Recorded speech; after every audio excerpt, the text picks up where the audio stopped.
Welcome to learning tube channel. आज हम लोग परसेंटेज के थर्ड क्लास में इफ़ेक्टिव रेट के बारे में पढ़ने वाले हैं, प्रभावी दर के बारे में। और ये जो क्लास होगी, ये जो प्रभावी दर का क्लास होगा, ये केवल प्रतिशत चैप्टर में ही नहीं बल्कि सीआई के चैप्टर में, प्रॉफिट एंड लॉस चैप्टर में, मेंसुरेशन चैप्टर में, ये तीनों के तीनों चैप्टर में ये जो प्रभावी दर है वो काम आएगा। और सबसे पहले हम लोग देखते हैं प्रभावी दर कब और कहाँ यूज करेंगे, उसके बाद हम कुछ सवाल का भी प्रैक्टिस करेंगे। जैसे इफ़ेक्टिव रेट जो है हम दो जगह पे यूज करेंगे, ठीक है। इफ़ेक्टिव रेट जो है वो दो जगह पे यूज करेंगे। पहला जगह क्या होगा, जैसे आपके पास कोई मूल्य दिया गया हो, इस मूल्य पे कुछ वृद्धि किया जाए x% का, फिर ये जो बढ़ा हुआ भाग रहेगा उस पे y% का वृद्धि किया जाए, ठीक है। तो ओवरऑल वृद्धि निकालने के लिए हम क्या करेंगे, ये इफ़ेक्टिव रेट का यूज करेंगे, ठीक है। इफ़ेक्टिव रेट का यूज हम लोग कैसे करेंगे, जैसे अगर मान चलिए पहला जगह आपके पास x% का वृद्धि हो और दूसरा जगह y% का वृद्धि हो, y% का वृद्धि, तो ये दोनों वृद्धि का एक वृद्धि जो होगा, यानी दोनों वृद्धि का एक वृद्धि, उसी को इफ़ेक्टिव रेट बोला जाता है, यानी उसी को प्रभावी दर बोला जाता है। और इफ़ेक्टिव रेट तब हम कैसे निकालेंगे, इसका क्या फार्मूला होगा प्रभावी दर का, यानी x + y + xy/100, ठीक है। यानी जब भी जैसे इस कुछ सवाल के माध्यम से हम लोग आगे देखेंगे, पहले हम देख लेते हैं कि प्रभावी दर को हम लोग कहाँ कहाँ यूज करेंगे। तो पहला जगह कहाँ हो जाएगा, जैसे आपके पास कोई मूल्य रहेगा, इस मूल्य पे हम लोग पहले x% का वृद्धि करेंगे और बढ़ा हुआ कीमत पे फिर हम लोग क्या करेंगे, y% का वृद्धि करेंगे। तो ओवरऑल कितना प्रभाव पड़ा, यानी ओवरऑल कितना फ़र्क पड़ा, वो निकालने के लिए हम क्या करेंगे, ये प्रभावी दर कौन सा फॉर्मूला यूज करेंगे, x + y + xy/100, ठीक है। दूसरा चीज़, जैसे मान चलिए आपके पास कोई मल्टीपल का बोध हो a × b, ठीक है, a × b। अगर हम a में x% का वृद्धि किए और b में y% का वृद्धि किए, तो ये ओवरऑल रिजल्ट में कितना का वृद्धि होगा उसको भी हम लोग इस प्रभावी दर के फार्मूला से निकाल लेंगे, ठीक है। तो दो जगह हम लोग प्रभावी फार्मूला का यूज करेंगे, ये तो बेसिक चीज़ हम लोग जान लेते हैं, उसके बाद हम सवाल के माध्यम से समझेंगे। दो जगह हम प्रभावी दर का यूज करेंगे। पहला ये होगा कि यानी पहले कोई मूल्य पे x% का वृद्धि होगा, फिर बढ़ा हुआ मूल्य पे y% का वृद्धि होगा, तो ओवरऑल कितना बढ़ा उस वृद्धि को निकालने के लिए हम लोग क्या करेंगे, प्रभावी दर का यूज करेंगे। दूसरा, कोई मल्टीपल का बोध हो a × b का हो, यानी बराबर c दिया गया है, a × b बराबर c दिया गया। बाय द वे, अगर हम a में x% का वृद्धि किया और b में y% का वृद्धि किए, तो ओवरऑल c पर कितना फ़र्क पड़ेगा, यानी मल्टीपल का बोध जहाँ पे होगा वहाँ भी हम लोग क्या करेंगे, प्रभावी दर का यूज करेंगे, ठीक है। इसमें कैसे कैसे यूज करेंगे वो लोग हम सवाल के माध्यम से समझेंगे। जैसे इसमें 4 टाइप के सवाल बन सकते हैं। पहला, अगर आपके पास पहला में a% का वृद्धि हो, पहला a% का वृद्धि और दूसरा b% का वृद्धि हो, बढ़ा हुआ कीमत है फिर b% का वृद्धि हो, ठीक है। इसका जो प्रभावी वृद्धि होगा, यानी प्रभावी दर होगा, यानी वही वृद्धि, वो कितना हो जाएगा। देखिए, वृद्धि का मतलब प्लस हो जाएगा, प्लस से b% वृद्धि का मतलब +b, और यहाँ पे जो साइन आएगा इस दोनों का मल्टीपल, यानी प्लस गुने प्लस प्लस ab/100, यानी ये इफेक्टिव रेट आ गया। अब दूसरा, अगर कहीं पे a% का वृद्धि हो, फिर ये वृद्धि कीमत में b% का कमी हो जाए, ठीक है, तब जो प्रभावी दर होगा इसका इफ़ेक्टिव रेट, तब क्या हो जाएगा, वृद्धि मतलब प्लस यानी प्लस से, और ये कमी मतलब माइनस यानी -b, और यहाँ पे जो साइन आएगा यहाँ पे वो ये दोनों का मल्टीपल आएगा, तो प्लस गुने माइनस कितना हो जाता है, माइनस, प्लस गुने माइनस माइनस होता है, -ab/100, ठीक है। यानी इफेक्टिव जो रेट आएगा वो इतना आ जाएगा। अगर आंसर पॉजिटिव आए, यानी इसका कैलकुलेशन करके अगर पॉजिटिव आए, तो इसका मतलब क्या होगा कि जो ओवरऑल प्रभावी दर होगा वो बढ़ रहा है। अगर ये निगेटिव आए इसका कैलकुलेशन, इसका मतलब क्या होगा कि जो प्रभावी दर है उसमें कमी हो रहा है, यानी जो इफेक्टिव ओवरऑल जो प्रभाव पड़ रहा है उसमें कमी हो रहा है, ठीक है। और तीसरा चीज़, यानी तीसरा पॉइंट क्या होगा कि आपको दोनों बार कमी करेगा, यानी पहला बार भी कमी करेगा, a% का कमी पहला बार, उसके बाद b% का कमी दूसरा बार, b% का कमी, तब जो प्रभावी दर होगा तब प्रभावी दर वो क्या हो जाएगा, -a - b। यहाँ पे एक कमी का मतलब क्या होता है माइनस, और फिर ये कमी का मतलब -b। यहाँ पे जो साइन आता है इस दोनों का मल्टीपल आता है, तो माइनस गुने माइनस प्लस हो जाएगा, +ab/100। इसीलिए आप लोग प्रॉफिट एंड लॉस में पढ़े होंगे, अगर हम माइनस यहाँ पे कॉमन लेंगे तो यहाँ क्या आ जाएगा a, यहाँ +b, और ये माइनस कॉमन लेते हैं -ab/100। इसीलिए आप लोग पढ़े होंगे कि दो छूट का जो एक छूट होता है वो a + b - ab/100, और ये नेगेटिव जो साइन होता है वो किसको बोध कराता है, यानी छूट को बोध कराता है। ठीक है, तो इसी 3 फार्मूला का यूज करके हम लोग इफेक्टिव रेट निकालना सीखेंगे।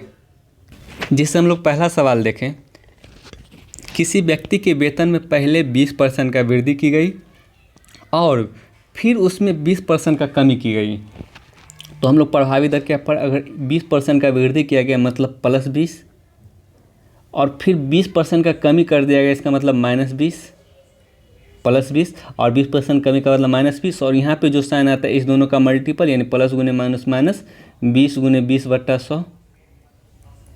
ठीक है, तो यानी ये 00 से 00 कट जाएगा, और ये 20 +20 और -20 तो कट ही जाएगा। यहाँ पे जो आंसर आएगा -4% आएगा, और ये माइनस का मतलब क्या होता है, कमी, यानी इस सवाल का जो आंसर होगा वो 4% का कमी, ऑप्शन नंबर ए इसका राइट आंसर हो जाएगा।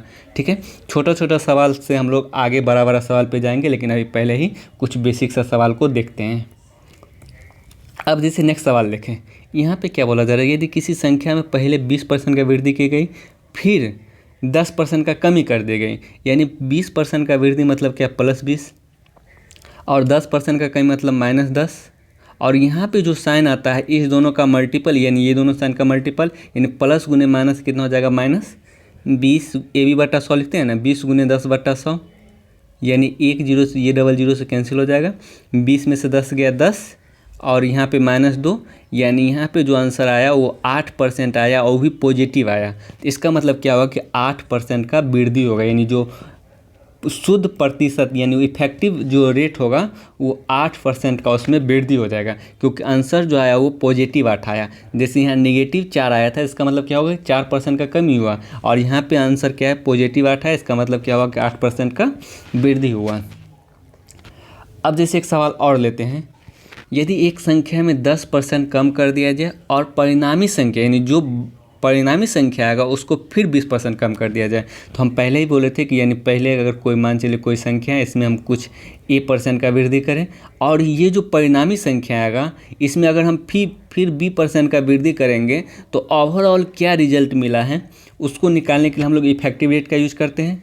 वही यहाँ पे बोला जा रहा है, संख्या में 10% कम किया जाए और फिर जो परिणामी संख्या आएगा उसको 20% कम कर दिया जाता है, तो अंत में कमी प्रतिशत क्या होगा।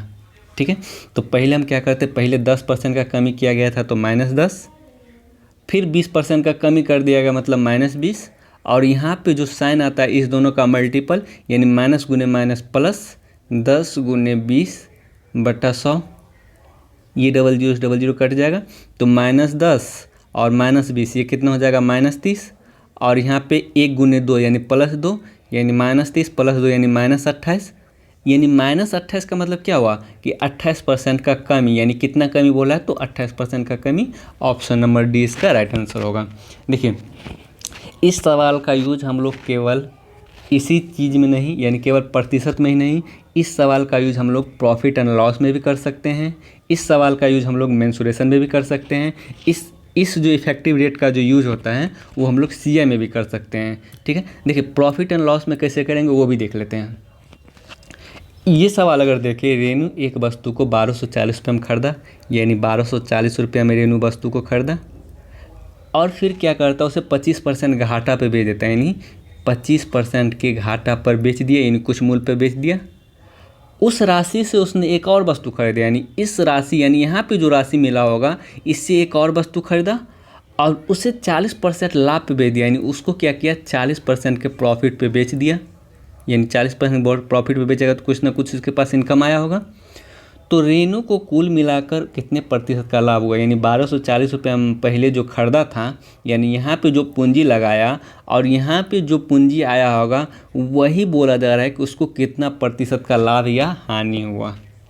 इसका मतलब हम लोग इस पर इफेक्टिव रेट लगा सकते हैं, और इसका इफेक्टिव लगाएंगे तो क्या हो जाएगा पहला बार 25% का हानि हो रहा है तो -25, अगला बार 40% का लाभ हो रहा है तो +40, और यहाँ पे जो साइन आता है इस दोनों का मल्टीपल यानी प्लस गुने माइनस माइनस 25 गुने 40/100, 25 गुने 40/100, यानी ये 00 से 25 से ये 4 बार में, 4 से ये 10 बार में, तो यहाँ पे -25 अब +40 यानी +15 हो जाएगा, और -10 यानी जो आंसर आ रहा है वो +5% आ रहा है। तो इसका मतलब क्या हो गया कि जो ओवरऑल उसको 5% का लाभ हुआ। अगर यही आंसर -5 आता तो इसका मतलब हो जाता है कि ओवरऑल उसको 5% का हानि हुआ। ठीक है, तो अगर हम लोग ये चीज़ ध्यान रखें कि पहले कोई मूल रहे, उस मूल पे पहले वृद्धि हो, और फिर वही बढ़े हुए या घटे हुए मूल पर फिर वृद्धि या कमी हो, तो ओवरऑल रिजल्ट क्या मिला हमको वो निकालने के लिए हम लोग क्या करते हैं, इफेक्टिव रेट का यूज करते हैं। ठीक है, अब देखिए इस सवाल को यूज हम लोग सीआई में कैसे करेंगे, जब हम सीआई पढ़ेंगे वो हम जान लेंगे, लेकिन मेंसुरेशन में कैसे इस सवाल का यूज होता है वो भी देख लेते हैं। जिससे अगर बोल दें कि एक आयत के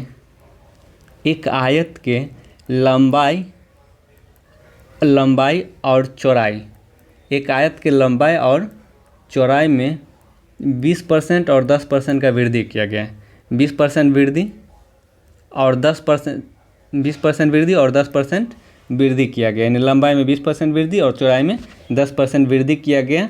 तो क्षेत्रफल पे क्या प्रभाव पड़ेगा, क्षेत्रफल में कितना वृद्धि होगा, अगर मान चलिए ये सवाल पूछ दिया जाए आपके पास, तो हम लोग को क्या पता है कि जो क्षेत्रफल होता है वो क्या होता है, लंबाई गुने चौड़ाई होता है, लंबाई गुने चौड़ाई। ठीक है, तो लंबाई में हम लोग 20% का वृद्धि कर रहे हैं और चौड़ाई में 10% का वृद्धि कर रहे हैं, यानी यहाँ पे हम लोग दोनों मल्टीपल 10% की वृद्धि, यानी यहाँ पे हम लोग दोनों क्षेत्रफल जो होता है वो लंबाई गुने चौड़ाई होता है, यानी मल्टीपल का बोध कर रहा है।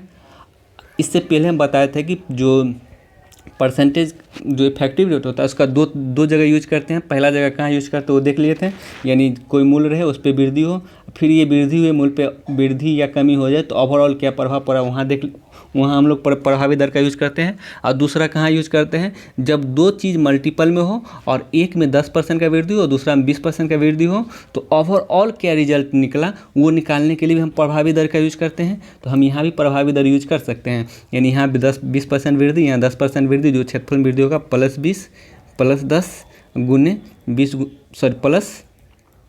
+20 गुने 10/100, यानी एक डबल कट गया, यानी 20 10 30 2 32%, यानी ओवरऑल जो वृद्धि होगा क्षेत्रफल में वो 32% का हो जाएगा।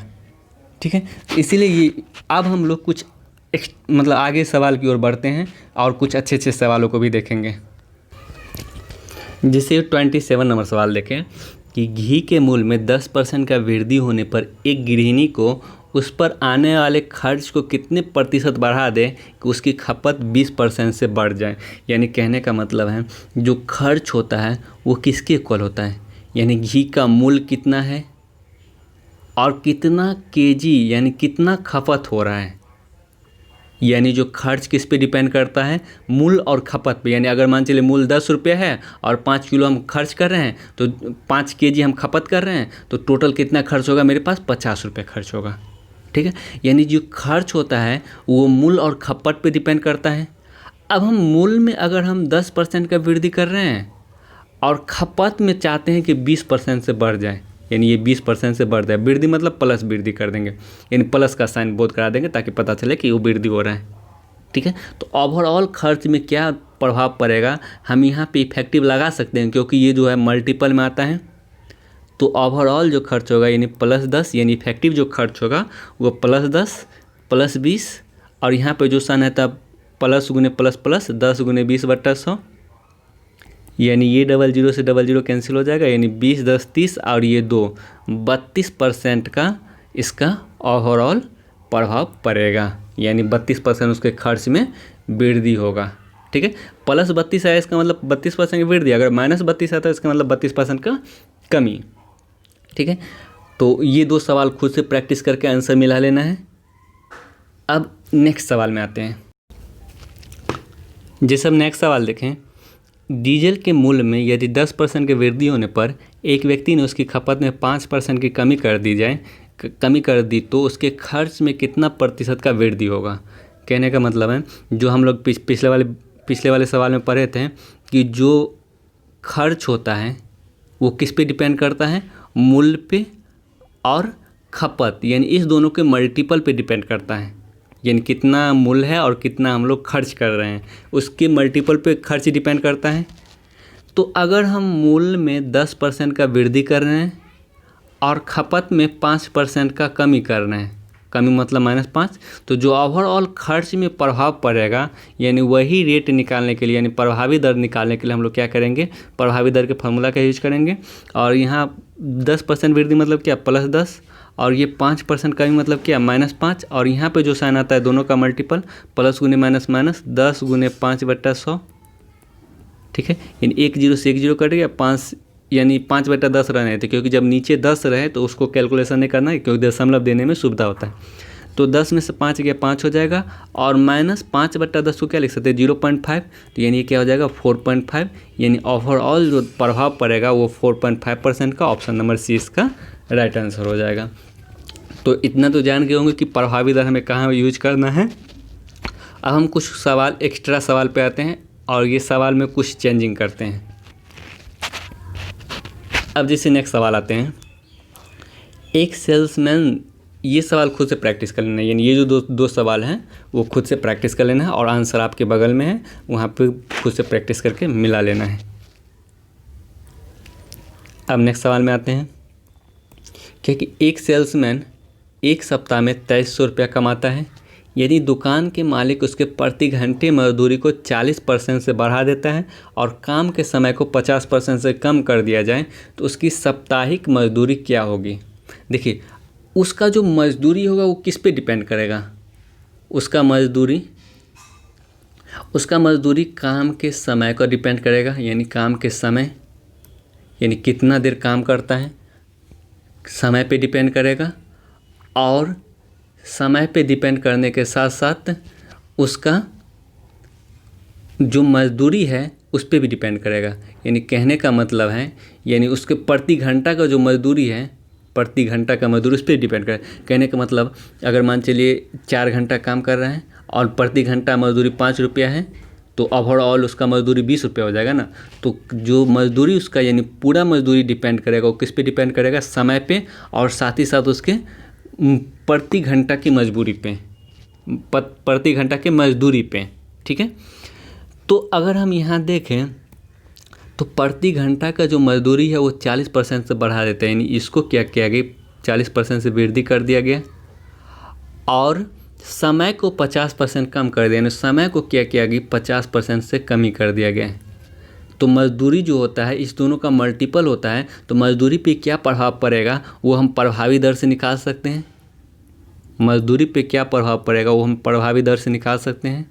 अगर प्रभावी दर यूज करेंगे तो यहाँ पे क्या हो जाएगा, 50% कमी मतलब -50, और 40% वृद्धि मतलब +40, और यहाँ पे जो साइन आएगा दोनों का मल्टीपल यानी प्लस गुने माइनस माइनस 50 गुने 40/100। तो ये 00 से 1 0 ये और 1 0 ये कैंसिल हो जाएगा, यानी ये हो जाएगा -10, यानी ये होगा -10 और ये होगा -20, यानी -30% आ गया। इसका मतलब क्या होगा कि जो उसका मजदूरी होगा वो 30% से कम हो जाएगा। पहले अगर 2300 रुपया वो कमाता था, 2300 रुपया, अब उसका मजदूरी 30% कम हो गया, तो अब उसको मात्र 70% ही रुपया मिलेगा। अब उसको मात्र 70% ही रुपया मिलेगा, यानी 00 से 00 कट जाएगा, यानी 7 या 21, 7 9 14 2 16, यानी अब जो उसका मजदूरी होगा वो 1610 रुपया हो जाएगा। ठीक है, तो इफेक्टिव रेट का यूज करके हम इस सवाल को बना सकते हैं। और दूसरा तरीका क्या होगा इस सवाल को बनाने के लिए वो भी देख लेते हैं, और जो अच्छा लगे, जो तरीका अच्छा लगे उस तरीका से हम इस सवाल को बनाएंगे।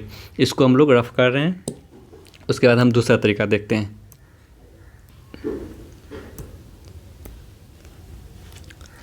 जैसे आते हैं, एक सेल्समैन क्या करता है, एक सप्ताह में 2300 रुपया कमाता है।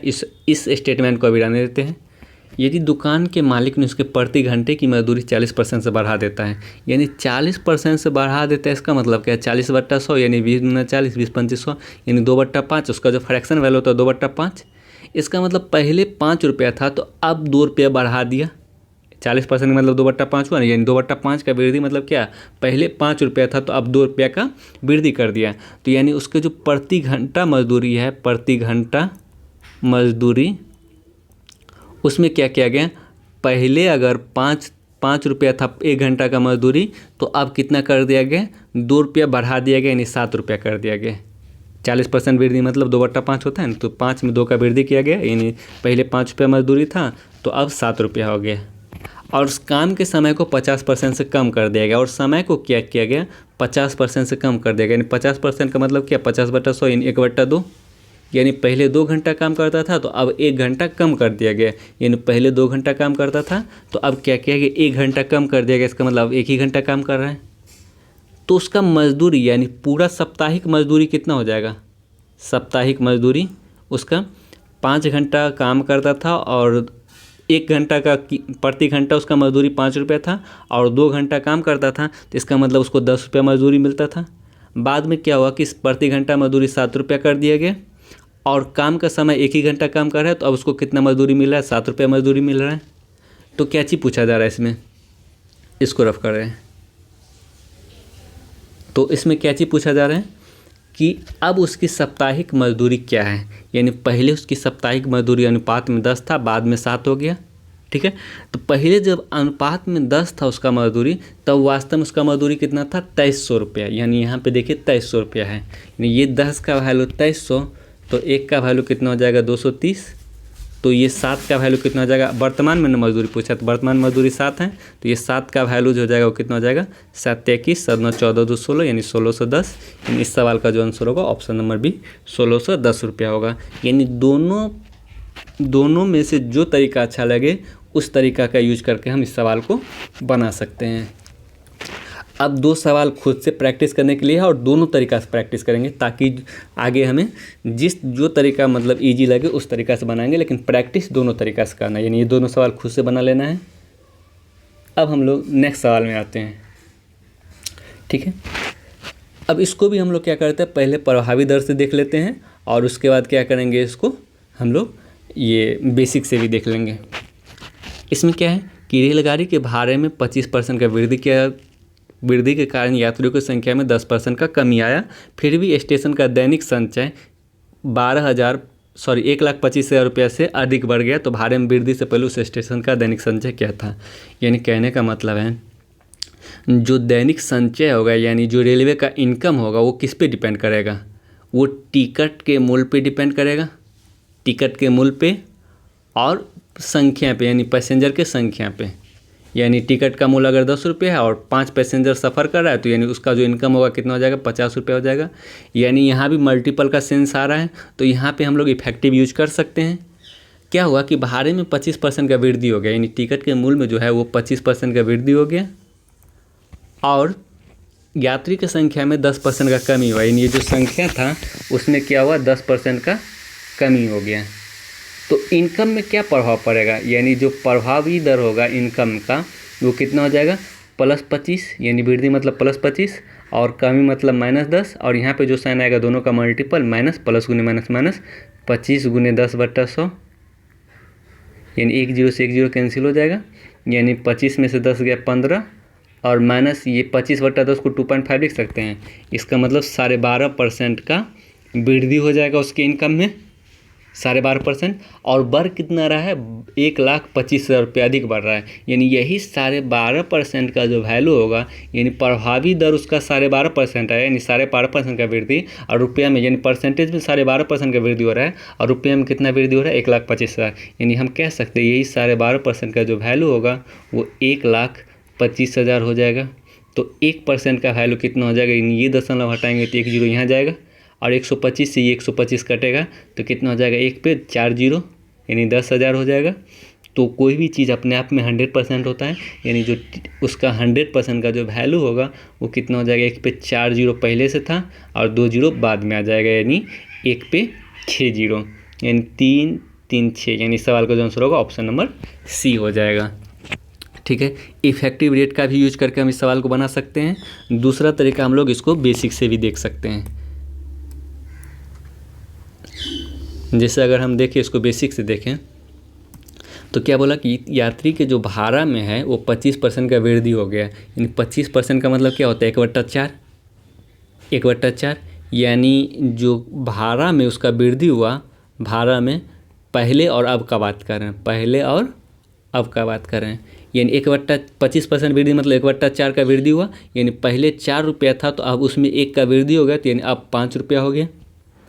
संख्या में 10% का कमी आया, 10% का मतलब क्या होता है 10/100, यानी 1/10, 1/10 का मतलब क्या, पहले जो यात्री की संख्या था वो अगर 10 था तो अब कितना हो गया, 1 का कमी हो गया, यानी अब 9 यात्री हो गया। 1/10 का कमी मतलब पहले 10 था तो उसमें 1 का कमी हो गया, यानी पहले संख्या 10 था तो 1 का कमी हुआ तो अब 9 हो गया। तो उसके दैनिक संचय में, यानी उसका जो दैनिक इनकम था उसमें कितना का प्रभाव पड़ा, यानी पहले 4 रुपये किराया था और 10 यात्री यात्रा करता था तो 40 रुपये उसको इनकम था। उसके बाद क्या हुआ कि 5 रुपया भाड़ा हो गया अब, और 9 यात्री यात्रा करने लगा तो अब उसका इनकम कितना हो गया 45 रुपया हो गया, यानी उसके दैनिक संचय में कितना का वृद्धि हुआ, पहले 40 था और अब 45 हो गया, यानी 5 का वृद्धि हुआ। और ये 5 का जो वैल्यू दिया गया वो कितना दिया गया, 1,25,000 दिया गया है, 1,25,000। तो 1 का वैल्यू कितना हो जाएगा 25,000, ठीक है। 1 का वैल्यू जब 25,000 हो जाएगा तो किसका वैल्यू पूछ रहा है, भाड़े में वृद्धि से पहले उस स्टेशन का दैनिक संचय ज्ञात करें। तो वृद्धि से पहले उसका दैनिक संचय ये 40 था, तो ये 40 का वैल्यू कितना हो जाएगा, 25 को 4 से गुना करेंगे तो 100, 3 जीरो ये और 1 जीरो ये, यानी 4 जीरो और, यानी 1 पे 6 जीरो, यानी ऑप्शन नंबर सी इसका राइट आंसर होगा। यानी दोनों तरीका में से जो तरीका आपको अच्छा लगे उस दोनों तरीका में से उस तरीका से हम लोग सवाल को बना लेंगे। लेकिन पहले जो प्रैक्टिस जब भी करना है तो दोनों तरीका से प्रैक्टिस करना है ताकि कॉन्फिडेंस एक बिल्डअप हो। अब 2 सवाल खुद से दिया गया है, ये दोनों सवाल को खुद से प्रैक्टिस करके जो आंसर है उसको मिला लेना है। अब आते हैं नेक्स्ट सवाल में। अब ये सवाल जो है इसमें थोड़ा सा ट्विस्ट होगा। इसमें क्या है कि एक सिनेमा हॉल के एक टिकट का मूल्य 100 रुपया है, ठीक है। इस स्टेटमेंट को भी रहने देते हैं। जब टिकट के मूल्य में कुछ कमी किया गया, दर्शकों की संख्या 50% बढ़ गई तो आय में 10% का कमी आ गया। यानी जो आय का बात अगर करें तो जो हॉल का, जो सिनेमा हॉल का जो इनकम होगा वो किस पे डिपेंड करेगा, यानी टिकट के मूल्य पे और दर्शक के संख्या पे, ठीक है। जो सिनेमा हॉल का आय होगा वो किस पे डिपेंड करेगा, टिकट के मूल्य पे और दर्शक के संख्या पे। दर्शक की संख्या में 50% का बढ़ गया, यानी ये दर्शक की संख्या में 50% का वृद्धि हो गया, सॉरी मूल्य में वृद्धि कर दी। ये दर्शक की संख्या में 50% का वृद्धि हो गया। और क्या बोला, टिकट में कुछ कमी किया गया, कितना कमी किया गया हमें नहीं पता है, तो हम मान लेते हैं कि x% का कमी किया गया, यानी -x कर देते हैं, x% का कमी किया गया। तब जो उसकी आय में क्या प्रभाव पड़ा, उसके आय में 10% का कमी हो गया, ठीक है। तो ये दोनों मल्टीपल में है, तो इस दोनों मल्टीपल से हम लोग इफेक्टिव निकाल के इसकी 10 -10 के बराबर कर दें। यानी अगर इस दोनों का हम लोग इफेक्टिव निकालेंगे तो -x + 50 और -x गुने 50/100, यानी ये इफेक्टिव प्रभाव पड़ेगा और उसका प्रभाव पड़ेगा, इतना का प्रभाव पड़ेगा। और प्रभाव कितना का पड़ रहा है इनकम में, 10% का पड़ रहा है, यानी बराबर -10 कर दें, -10%। अब अगर यहाँ से कैलकुलेशन करें 50 से ये 2 बार में, यानी ये 50 अगर उधर जाएगा तो यानी -10 और -50, यानी इधर -60 हो जाएगा। और यहाँ पे क्या आएगा, x/2 था ना, यानी -x और -x/2, यानी -3x/2 हो जाएगा। यानी ये 3 से कितना बार में कटेगा, 20 बार में, यानी x बराबर जो आएगा वो 40% आ गया। इसका मतलब जो टिकट के मूल्य में 40% का कमी होगा, क्योंकि यहाँ पे हम -x माने थे ना, तो 40% का अगर कमी होता है, टिकट के मूल्य में अगर 40% का कमी होता है तो पहले 100 रुपया था, अब 40 रुपया का 40% का कमी हो गया, तो टिकट के मूल्य में कितना कमी की गई, तो हम 40% ही निकालेंगे। यहाँ पे हम 60% नहीं निकालेंगे। तो 100 का 40% कितना होता है, 40 ही होता है, यानी 40 रुपया का कमी हो गया। अगर ये बोलता कि टिकट का मूल्य कमी होने के बाद कितना हो गया, तब हम लोग 60% का वैल्यू निकालते, क्योंकि 40% कमी करेंगे तो 60% उसका मूल्य रह जाएगा। लेकिन कमी ही पूछा जा रहा है ना, तो कमी 40% ही है, तो हम केवल 40% ही निकालेंगे। ठीक है, यानी बेसिक से भी हम इस सवाल को बना सकते हैं, यानी प्रभावी दर से भी हम बना सकते हैं। और हमेशा ध्यान रखेंगे जिस जिस चीज़ का मल्टीपल हम लोग करेंगे उसी का इफेक्टिव निकालेंगे। ठीक है, ये नहीं कि इस दोनों का इफेक्टिव निकाल लेंगे, यानी संख्या को और आय का इफेक्टिव निकाल लेंगे, ऐसा नहीं। यानी मूल और संख्या का इफेक्टिव निकालेंगे तो आय पे क्या इफेक्ट पड़ेगा वो पता चलेगा। ठीक है, और बेसिक से कैसे बनाएंगे वो भी देख लेते हैं।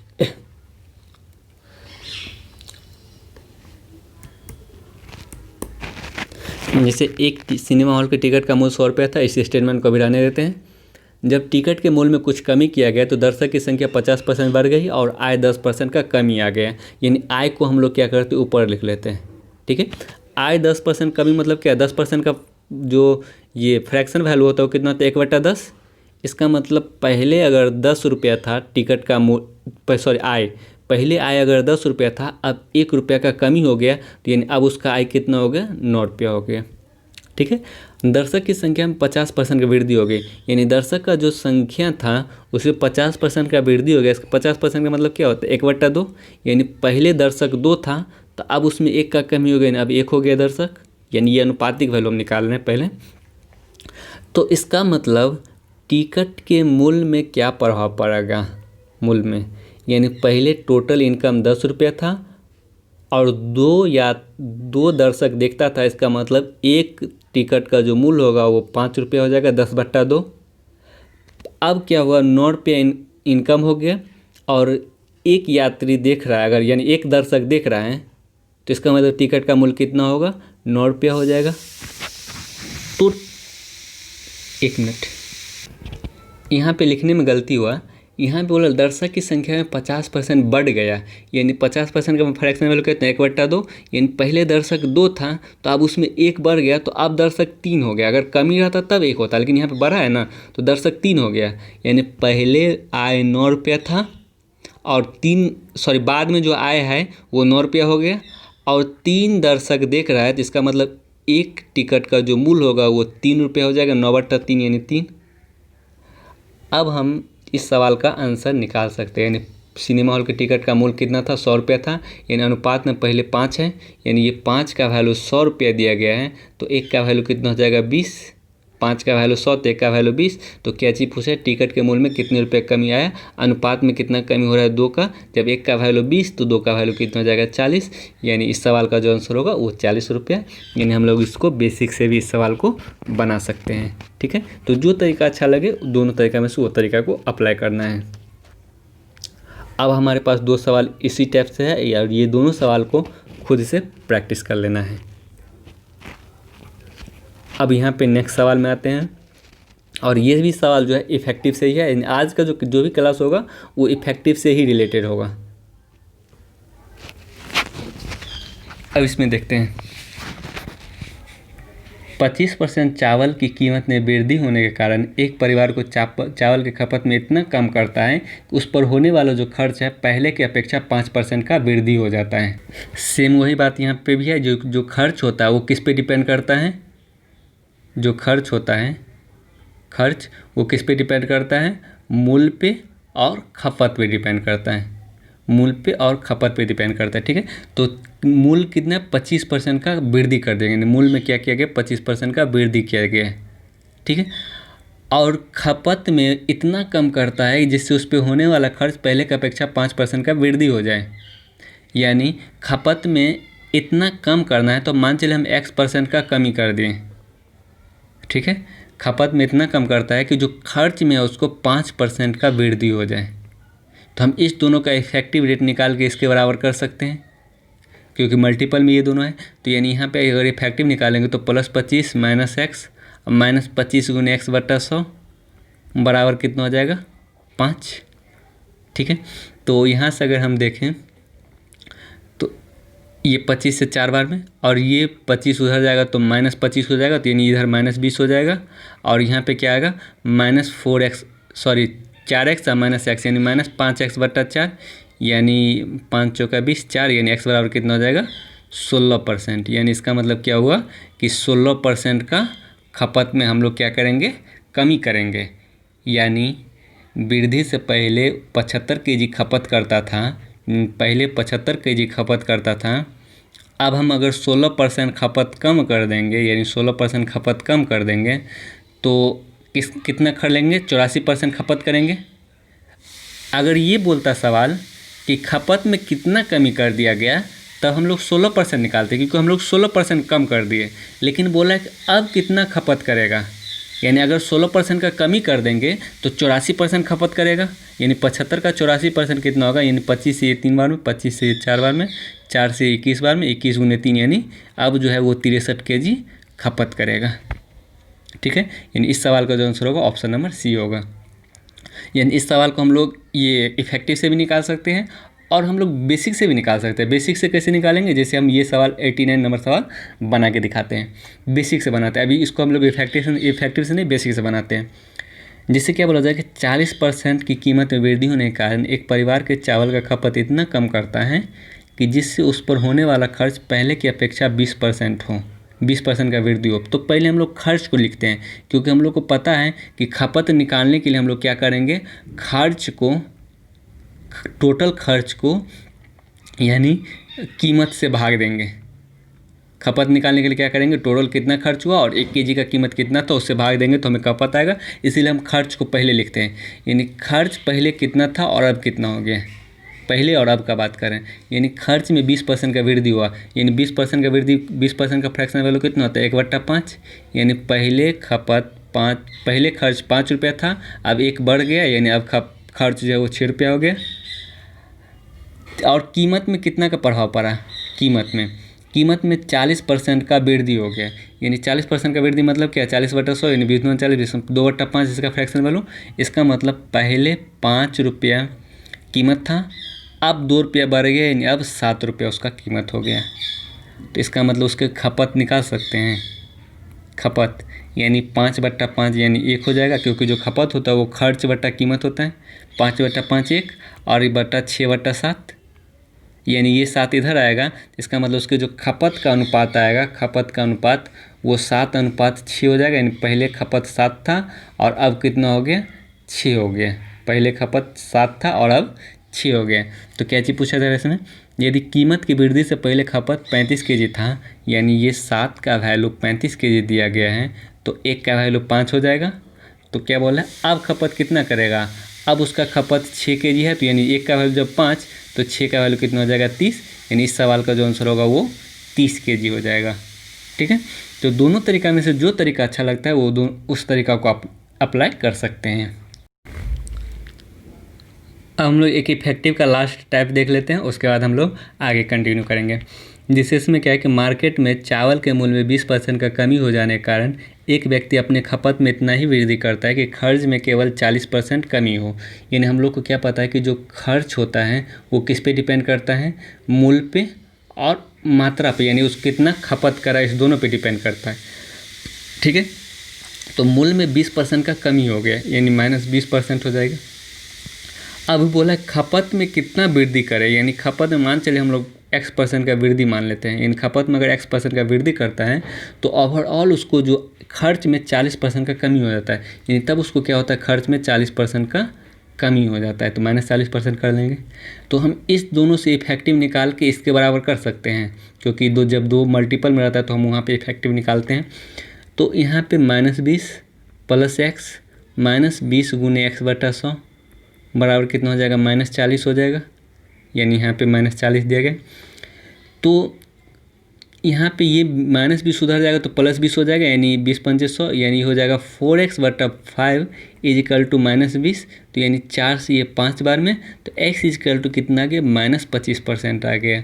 और ये माइनस क्या चीज़ को बोध कराता है, ये माइनस बोध कराता है कि जो खपत हो रहा है उसमें 25% का कमी हो रहा है।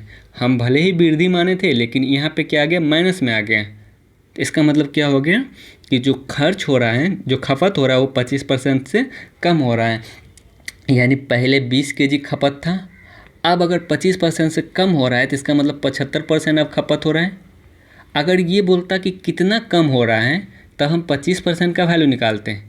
यहाँ पे कमी नहीं पूछा जा रहा है, अभी वर्तमान का खपत पूछा जा रहा है। यानी कमी होने के बाद कितना खपत हो रहा है वो पूछा जा रहा है। अगर 25% कमी करेंगे तो 75% कमी हो रहा है, 75% खपत कर रहा है, यानी 20 से 5 बार में, 5 से 15 बार में, यानी वर्तमान का जो खपत होगा वो कितना हो जाएगा 15 kg, यानी ऑप्शन नंबर इस सवाल का आंसर होगा। यानी जितना भी टाइप का सवाल बनता था सभी टाइप्स के सवाल हम लोग देख लिए इफेक्टिव रेट का। अब कुछ क्वेश्चन, एक दो क्वेश्चन प्रैक्टिस के लिए है, उस दोनों क्वेश्चन को खुद से प्रैक्टिस कर लेना, जैसे 91, 92, ठीक है। ये 91, 92 खुद से प्रैक्टिस कर लेना है। एक दो सवाल और हम लोग देख लेते हैं, उसके बाद इस सेशन को आज फिनिश करेंगे। अब जैसे नेक्स्ट सवाल देखते हैं। एक फैक्ट्री में प्रत्येक वर्कर का जो वेतन है 4:5 में बढ़ाया गया है, यानी वेतन को क्या किया गया है वो 4:5 में बढ़ाया गया है। इसका मतलब ये हो गया कि पहले उसका वेतन 4 था तो अब उसका वेतन, वर्तमान में उसका वेतन कितना हो गया 5 हो गया। 4:5 में बढ़ाने का मतलब क्या हुआ कि पहले वेतन 4 रुपया था तो वर्तमान में अब जो वेतन है वो 5 रुपया हो गया, ठीक है। और वर्कर की संख्या में 12.5% से घटाया गया है, यानी 12.5% का फ्रैक्शन वैल्यू कितना होता है 12.5/100, यानी 12×96, यानी 1/8 हो जाएगा इसका फ्रैक्शन वैल्यू, ठीक है। तो 1/8 से घटाया गया, इसका मतलब क्या हुआ, यानी वर्कर का जो संख्या था वो पहले अगर 8 था, यानी पहले अगर 8 था तो उसमें 1 का कमी कर दिया गया, यानी वर्तमान में जो वर्कर है वो 7 हो गया, ठीक है। तो पूरे वेतन की राशि में कितने प्रतिशत का वृद्धि या कमी हुआ, तो यानी अगर पूरा वेतन, यानी जो पूरा खर्च अगर हम निकालें पूरा वेतन, यानी पहले एक कर्मचारी का वेतन 4 रुपया था और 8 कर्मचारी था, तो यानी पहले खर्च 32 रुपया का होगा, पहले पूरा वेतन 32 रुपया देना पड़ता होगा। बाद में क्या हुआ कि एक कर्मचारी का वेतन 5 रुपया हो गया, कर्मचारी की संख्या 7 हो गया, इसका मतलब अब जो है खर्च उसको 35 रुपया करना पड़ेगा, 7 × 5 35 रुपया। तो ओवरऑल उसका खर्च में कितना का वृद्धि हुआ वो कैसे निकालेंगे, यानी पहले 32 रुपया खर्च होता था अब 35 रुपया होने लगा, यानी 3 रुपये का वृद्धि हुआ, कितना में 32 में ×100, यानी 4 से ये 25 बार में, 4 से ये 8 बार में, यानी 75/8%, यानी 8 से 9 बार में 72, 9.3/8% का वृद्धि हुआ। यानी इस सवाल का जो आंसर होगा ऑप्शन नंबर ए 9.3/8% का वृद्धि हो जाएगा। ये सभी सवाल प्रीवियस ईयर में आ चुके हैं, इसलिए ये सभी सवाल का प्रैक्टिस करना बहुत ज़रूरी है। अब जैसे ये सवाल खुद से भी बना सकते हैं, एक सवाल हम बना लेते हैं, बाकी ये 95 नंबर सवाल खुद से बना लेना है। यहाँ पे क्या बोला, एक फैक्ट्री का जो प्रत्येक वर्कर का जो वेतन है 5:6 में बढ़ाया जाता है। इसका मतलब पहले उसका वेतन जो था, पहले प्रत्येक वर्कर, यानी एक वर्कर का वेतन का बात कर रहे हैं, वो 5 था तो बाद में उसको कितना कर दिया गया 6 कर दिया गया, यानी 5:6 में बढ़ाया गया। और वर्कर की संख्या में 10% से घटाया गया, यानी संख्या में 10% घटाया गया। 10% का फ्रैक्शन वैल्यू कितना होता है 10/100, यानी 1/10, यानी पहले वर्कर 10 था तो अब उसमें से 1 घटा दिया तो यानी कितना हो गया 9 हो गया बाद में वर्कर। तो टोटल वेतन में कितना का प्रभाव पड़ेगा, टोटल वेतन पहले 50 रुपये देना पड़ता था, अब कितना 9 × 6 = 54 रुपये देना पड़ रहा है। तो कितना का वृद्धि हुआ 4 रुपये का वृद्धि हुआ, 50 था बाद में 54 हुआ तो 4 का वृद्धि हुआ, कितना में 50 में ×100, यानी 50 से 2 बार में, यानी 4 दूना 8% का वृद्धि हो गया। इस सवाल का जो आंसर होगा वृद्धि 8% का, ठीक है। 95 नंबर सवाल खुद से प्रैक्टिस कर लेना है। और ये सवाल खुद से प्रैक्टिस करना है, इस सवाल में कुछ है नहीं। जैसे इसमें क्या बोला जाए कि एक मजदूर को एक सप्ताह के लिए 40 घंटे के एक सप्ताह में 40 घंटे के लिए 2000 रुपये किराया मिलता है। यदि मजदूरी 20% से बढ़ाया जाए और साप्ताहिक समय में 10% कमी किया जाए, उसकी मजदूरी में क्या प्रभाव पड़ेगा।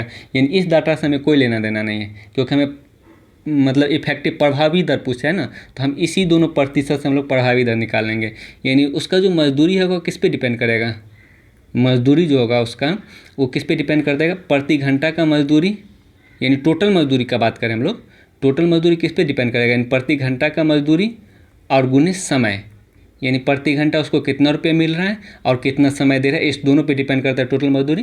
प्रति घंटा का जो मजदूरी है वो 20% से बढ़ा दिया गया, यानी +20, और साप्ताहिक समय है वो 10% कम कर दिया गया, यानी समय को जो है वो 10% का कम कर दिया गया। तो यानी टोटल मजदूरी पे उसका क्या प्रभाव पड़ेगा, यानी ये दोनों मल्टीपल में है तो हम लोग ये इफेक्टिव दर निकालेंगे, +20 - 10, और यहाँ पे जो साइन आता है इस दोनों का मल्टीपल, प्लस गुने माइनस माइनस 20 × 10/100, तो यानी ये डबल जीरो कट गए, यानी 20 में से 10 गया 10 और -2, यानी 8% पॉजिटिव आ रहा है, तो इसका मतलब 8% का वृद्धि होगा। ऑप्शन नंबर इसका राइट आंसर होगा। ठीक है, तो हम लोग इफेक्टिव रेट का यूज करना जान गए हैं, और ये इफेक्टिव रेट आपको केवल परसेंटेज चैप्टर में ही नहीं बल्कि आपको सीआई चैप्टर में भी बहुत काम देगा। जब हम लोग चक्रवृद्धि ब्याज पढ़ेंगे वहाँ पे इस इफेक्टिव रेट से हम लोग बहुत ही ईजी में हम इस कोई भी चक्रवृद्धि ब्याज निकाल सकते हैं। और साथ ही साथ ये मेंसुरेशन में भी काम देगा, मेंसुरेशन में भी काम देगा, और प्रॉफिट एंड लॉस में भी काम देगा, प्रॉफिट एंड लॉस में भी काम देगा। कहने का मतलब है ये लगभग सभी चैप्टर में ये आपको काम दे देगा ये चीज़। ठीक है, तो आज आप लोगों ने सीखा कि हम लोग प्रभावी दर का यूज कैसे करते हैं। ये सेशन आगे भी कंटिन्यू रहेगा, और इस वीडियो को जितना हो सके शेयर कीजिएगा अपने दोस्तों के बीच, और जो लोग अभी तक चैनल को सब्सक्राइब नहीं किए चैनल को ज़रूर सब्सक्राइब कीजिएगा। तो थैंक्स फॉर वॉचिंग, मिलते हैं फिर अगले वीडियो में।